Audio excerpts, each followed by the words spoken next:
தாயாம் திரு அவை செப்டம்பர் மாதம் 12ஆம் தேதி மரியன்னையின் பரிசுத்த பெயர்களின் திருவிழாவை சிறப்பிக்கிறது.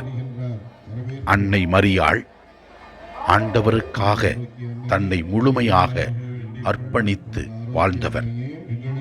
அவர் தன் வாழ்க்கை முழுவதும் இறைவனுக்காக தன்னுடைய வாழ்க்கையின் செயல்களை ஒப்புக் கொடுத்தார். அதனால் அவர் பல பெயர்களில் அழைக்கப்படுகின்றார்.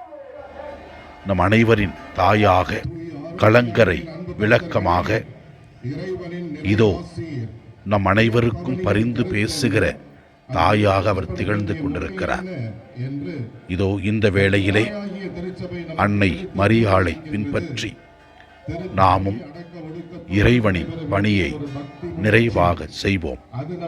அப்பொழுது இறைவன் நாம் செய்கிற நல்ல செயல்களை முன்னிட்டு நமக்கு அற்புதங்களையும் அதிசயங்களையும் செய்வார்.